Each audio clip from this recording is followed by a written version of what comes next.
OK. Parfait. Salut Alexandre, ça va bien? Ça va très, très bien, toi. Oui, merci beaucoup. Écoute, merci encore d'être là avec moi aujourd'hui. On commence ça. Fait que je voulais te poser la question, vu que évidemment, tu as beaucoup d'expérience dans le domaine, tu as des employés, tu as vu des nouveaux employés arriver, des jeunes employés arriver. Je voulais te parler un peu de carrière. Euh, Qu'est-ce que je voulais dire, c'est ça, c'est que je voulais savoir, surtout dans un moment comme où on est en ce moment, comment est-ce qu'on fait pour préparer sa carrière, surtout dans un moment en ce moment comme une pandémie où tout est un peu on hold, qu'est-ce que je peux faire? Ben, tu sais, nous, chez Toast, on travaille exclusivement en contenu. Mhm, Donc, ça peut être du contenu inbound, ça peut être du contenu B2B, ça peut être du contenu qui va aller sur les réseaux sociaux pour des marques B2C. Il y a mhm, beaucoup de façons ou de formes que ça peut prendre.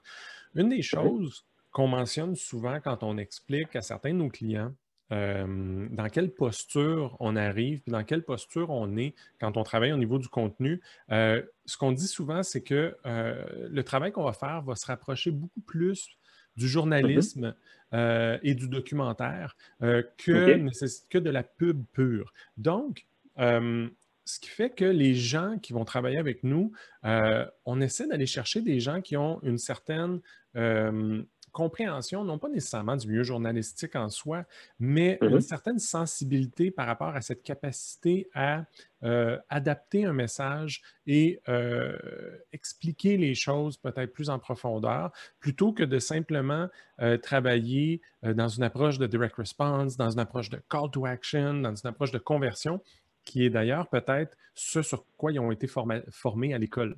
Donc, OK, dans certains cas, il y a d'excellents rédacteurs puis d'excellents réalisateurs de contenu de marque qui vont être issus du documentaire ou de la télévision ou du journalisme qui vont réussir à faire un travail vraiment extraordinaire en contenu. mhm, Et des fois, on va se retrouver à travailler avec des personnes qui ont fait de la pub pendant longtemps ou qui ont été concepteurs-rédacteurs en agence publicitaire pour faire des 30 secondes, des 15 secondes, des pubs imprimées ou autres. Là, je mhm. généralise à l'extrême volontairement, mais des fois, Ouais, ces ouais. gens-là n'auront pas nécessairement le même skill set pour développer du contenu qui va souvent être peut-être un petit peu plus long form ou qui va peut-être être un peu plus abordé à travers le prisme du client ou de la cible potentielle qu'on veut rejoindre, plutôt que voici, j'ai un produit, un service que je veux te pitcher. Donc, OK. quand à la question comment est-ce qu'on se forme un peu à ça, bien, si on a un bagage académique ou d'expérience qui est beaucoup plus en publicité, ben, je me tournerais euh, vers tout ce qui peut être contenu de formation ou contenu informationnel sur le milieu journalistique, sur l'approche Mhm. journalistique, sur l'approche documentaire. Comment est-ce qu'on va au fond d'un sujet plutôt que juste essayer de pousser un message? Mais à l'inverse, quelqu'un qui vient du milieu du journalisme, il y a d'excellents journalistes avec qui on travaille, qui ont cependant, il y a déjà des journalistes avec qui on a travaillé qui avaient une difficulté à intégrer la marque dans le contenu. Il y avait cette Mm. espèce de barrière, puis c'est une barrière qui fait partie du cursus journalistique. Tu ne dois OK. pas être influencé par personne. Tu dois aller chercher l'information telle qu'elle est.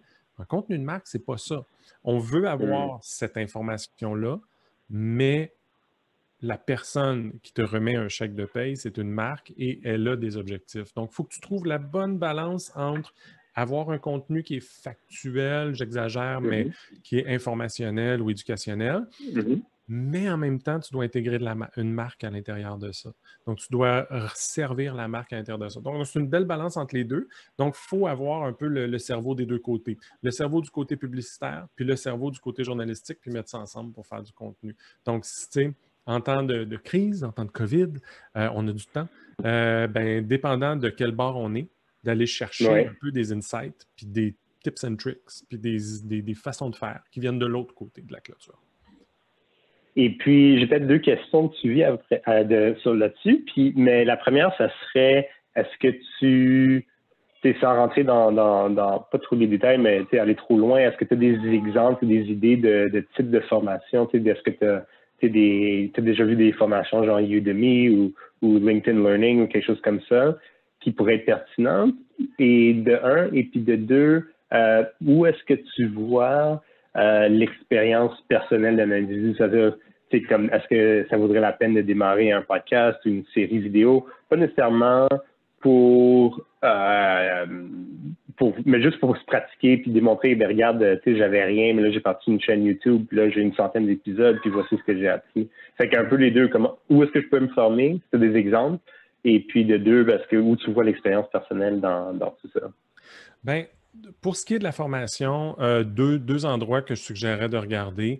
Le premier, c'est, puis il y en a plusieurs plateformes du type, des plateformes comme Coursera, Coursera, qui sont dans le fond les agrégateurs de MOOC qui permettent justement d'avoir des formations universitaires sur lesquelles on peut assister de façon gratuite, vu qu'on n'a pas nécessairement besoin du diplôme en soi. Donc, il y a des belles ressources en journalisme de ce côté-là, et même en marketing. Que ce soit marketing numérique ou marketing plus traditionnel ou plus dans la conception, il y a des formations intéressantes. Par contre, c'est des formations qui peuvent être à plus longue haleine, là, quelques semaines, ça prend plusieurs heures. Là. Je suggère peut-être de regarder de ce côté-là. De l'autre côté, si on veut juste se garder au courant puis jeter un coup d'œil à ce qui se passe, il y a le Nieman Journalism Lab qui est vraiment intéressant. La raison pour laquelle je le mentionne, c'est parce que je sais qu'il y a beaucoup de gens qui s'intéressent au contenu qui viennent du milieu du marketing.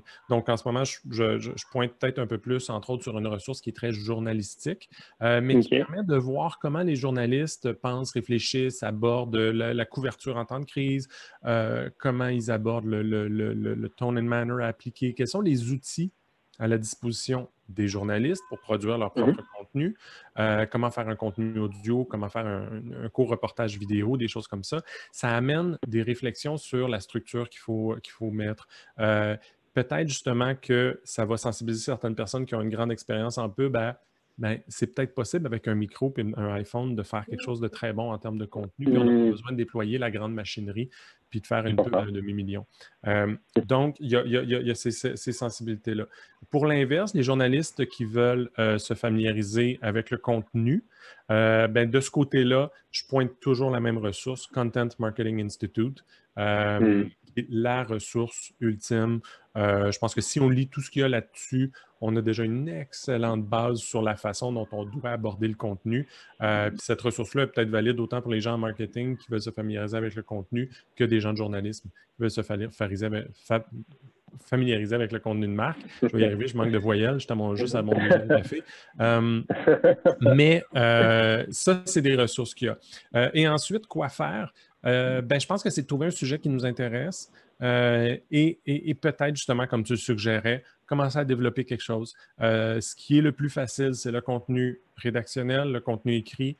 On se part un petit quelque chose sur Medium, on s'ouvre un petit WordPress, on a un peu de design en plus, mais même là, ce n'est pas nécessaire. C'est le contenu qui est important et non pas le contenant. Donc, trouvez la plateforme sur laquelle vous êtes la plus à l'aise. Partez-vous un petit quelque chose tout simple. Si vous voulez upgrader au niveau podcast, si vous voulez upgrader au niveau chaîne vidéo, allez-y, lâchez-vous lousse. Mais c'est de trouver cette façon de faire la couverture journalistique, c'est un terme plus journalistique, la couverture d'un sujet, d'une thématique. Ce que nous, dans une stratégie de contenu, on va appeler un des piliers de contenu. Donc, dans une stratégie, il y a plusieurs piliers. Qu'est-ce que vous feriez si vous aviez à être le thought leader sur un pilier précis?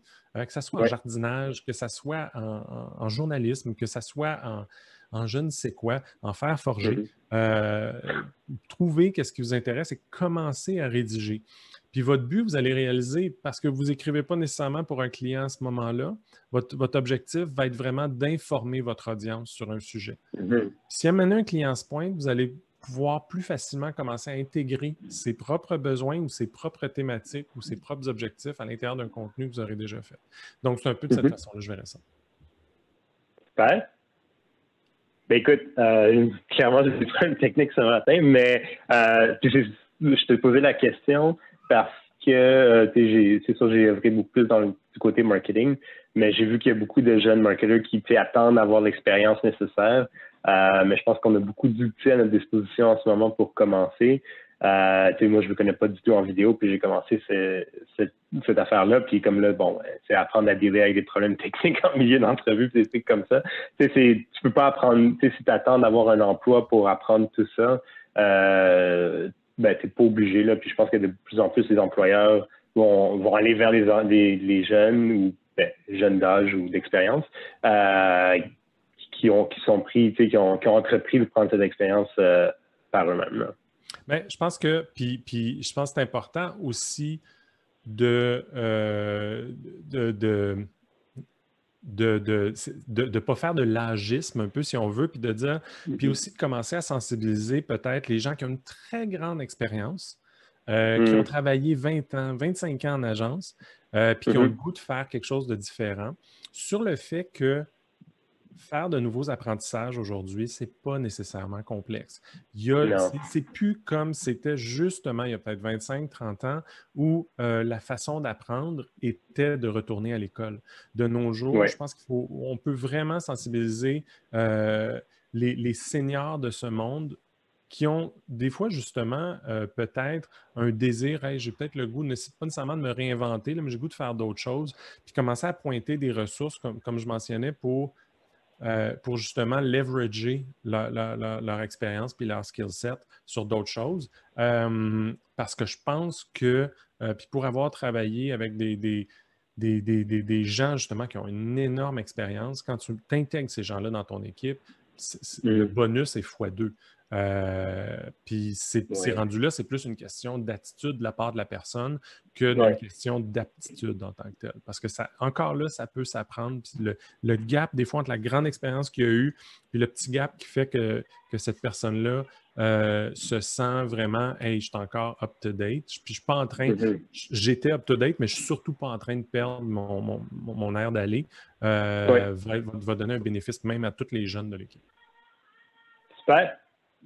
Écoute, merci Alexandre. Hey, ça me fait plaisir. On passe une bonne journée. Ben oui, à toi aussi. Merci. Bye.